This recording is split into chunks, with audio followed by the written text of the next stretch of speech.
Hello friends, welcome to device matrix. तो आज हम एक काफ़ी इंपॉर्टेंट टॉपिक को डिस्कस करने वाले हैं और ये एक लेसन हो सकता है इंडियन नेवी के लिए। तो यूके की रॉयल नेवी द्वारा ये चीज़ रिवील करी गई है कि वो अपने नए एयरक्राफ्ट कैरियर्स में लॉन्च असिस्ट सिस्टम्स और रिकवरी गियर सिस्टम्स लगा सकते हैं ताकि जो अनमैन्ड एरियल व्हीकल्स हैं वो यहाँ से लॉन्च हो सके और डिफरेंट टाइप के क्रूड एयरक्राफ्ट भी यहाँ से लॉन्च हो सके। बेसिकली अपने प्लेटफॉर्म्स को वो कैटोबार बनाना चाहते हैं, शॉर्ट टेक ऑफ प्लेटफॉर्म से, जो कि स्की जंप के थ्रू होता है और खाली F-35 ही फिलहाल के लिए यहाँ से ऑपरेट हो सकते हैं क्योंकि कोई भी बट अरेस्टिंग सिस्टम यहाँ नहीं लगाया गया है।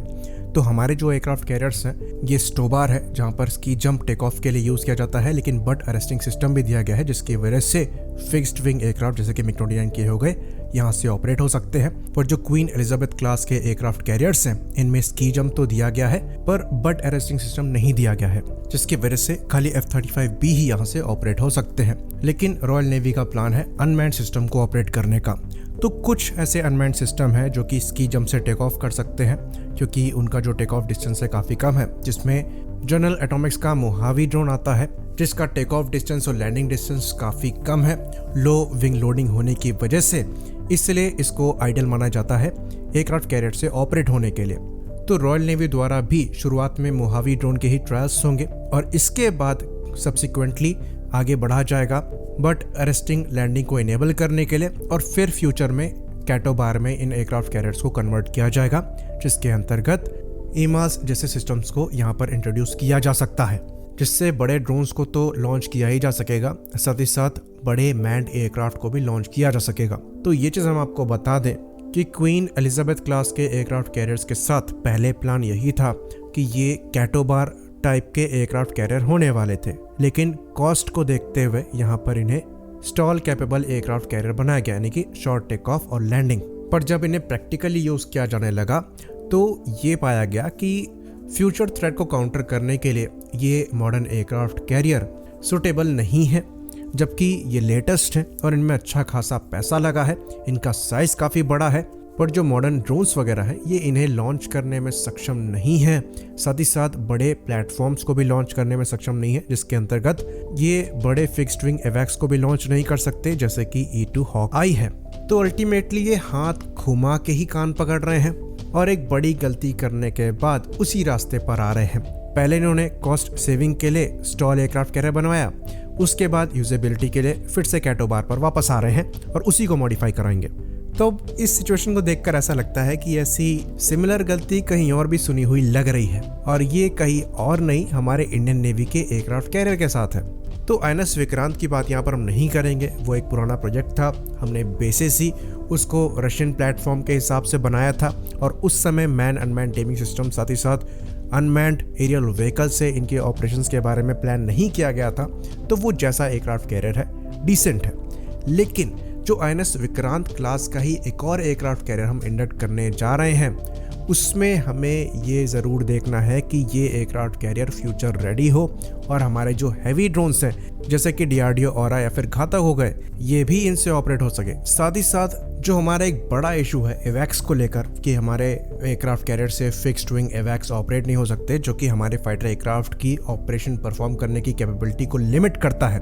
उसको भी ये एयरक्राफ्ट कैरियर सॉर्ट आउट करने में सक्षम होंगे। डेफिनेटली ये एक्सपेंसिव होगा, टाइम कंज्यूमिंग होगा, लेकिन अगर फ्यूचर को दिमाग में रखना है तो ये स्टेप हमें लेना पड़ेगा, वरना हम वही गलती करेंगे जो रॉयल नेवी ने करी अपने 2 बड़े एयरक्राफ्ट कैरियर्स को लेकर, और अब वो ये गलती सुधार रहे हैं और ज़्यादा पैसा पे करके। और ऐसा बिल्कुल भी नहीं है कि जब ये एयरक्राफ्ट कैरियर बन रहे थे तो किसी को ये गलती दिखाई नहीं दी होगी। ये चीज़ समझ में आ रही थी कि जिस टाइप का ये एयरक्राफ्ट कैरियर बना रहे हैं ये अपने ऑपरेशंस में काफ़ी ज़्यादा लिमिटेड रहेगा और F-35B ही इससे ऑपरेट हो पाएगा क्योंकि यहाँ पर बट अरेस्टेड लैंडिंग मैकेनिज्म ही नहीं दिया गया था। तो फ्यूचर में जो फिक्स्ड विंग ड्रोन है वो इससे ऑपरेट होने से रहे। तो ये चीज़ तो सबको समझ में आ रही थी कि यहाँ पर एक गलती कर रहे हैं और अब ये वही गलती सुधार रहे हैं जिसमें और ज़्यादा टैक्स पेयर्स का पैसा लगने वाला है। सेम गलती हम भी करने वाले हैं। बेहतर ये है कि फ्यूचर को दिमाग में रखकर हम अपना अगला एयरक्राफ्ट कैरियर बनाएं और ये कैटोबार वाला जो सिस्टम हम सोच रहे हैं कि IAC-2 में रखेंगे या फिर जो हमारा 65,000 टन क्लास कैटेगरी का सुपर कैरियर होगा उसमें रखेंगे, ये गलती हम ना करें, क्योंकि उसका भरोसा नहीं है कि वो कब तक आएगा। और बहुत अच्छा मौका है कि इस नए एयरक्राफ्ट कैरियर के लिए गवर्नमेंट तैयार हुई है, तो इसी में हम अपनी टेक्नोलॉजी को डेवलप करके इस्टेब्लिश कर लें ताकि दूसरे बड़े एयरक्राफ्ट कैरियर को बनाने में हमें परेशानी ना हो। क्योंकि ये जो कैटापुल्ट असिस्टेड लॉन्च कंट्रोल है ये काफ़ी क्रिटिकल टेक्नोलॉजी पर बेस्ड है, जो कि इलेक्ट्रोमैग्नेटिक एयरक्राफ्ट लॉन्च सिस्टम है। और यूएस के जो जेराल्ड आर फोर्ड क्लास के एयरक्राफ्ट कैरियर्स हैं वो इन सिस्टम्स को यूज़ करते हैं, लेकिन वो न्यूक्लियर पावर्ड एयरक्राफ्ट कैरियर्स हैं, तो वहाँ पर इलेक्ट्रिकल पावर की ज़्यादा कमी नहीं है। हम कन्वेंशनली पावर्ड एयरक्राफ्ट कैरियर के साथ इन सिस्टम्स को डेवलप करना चाहते हैं, जो कि एक चैलेंज है। चाइना द्वारा फुजियान एयरक्राफ्ट कैरियर के साथ इसी चैलेंज को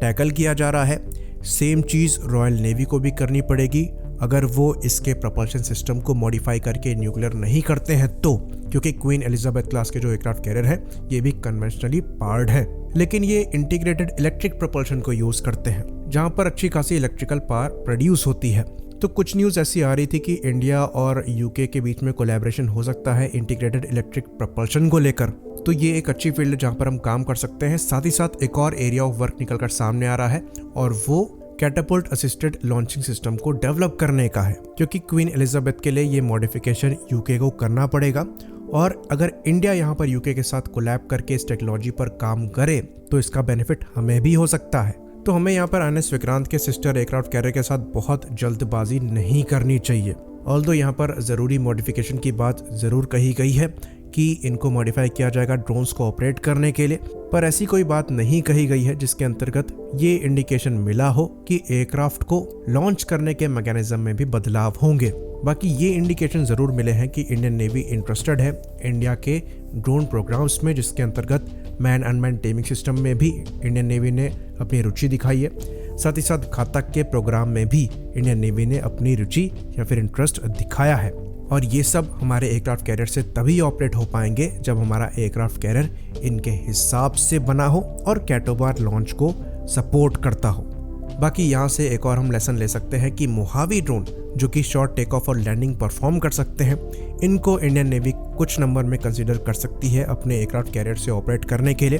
जो कि इंडियन नेवी के एयरक्राफ्ट कैरियर्स की रिकॉग्निशंस कैपेबिलिटी को तो बढ़ाएंगे ही, साथ ही साथ इनको मॉडिफाई किया जा सकता है इलेक्ट्रॉनिक वॉरफेयर रोल के लिए भी, साथ ही साथ सबमरीन हंटिंग ऑपरेशंस के लिए भी, जिसके अंतर्गत ये सोनोबॉयज वगैरह को ड्रॉप करने में सक्षम होंगे। आई होप इन्फॉर्मेशन यहाँ पर क्लियर रही हो। इसी बात पर इस वीडियो को हम ख़त्म करेंगे। लाइक करिए, सब्सक्राइब करिए। जय हिंद।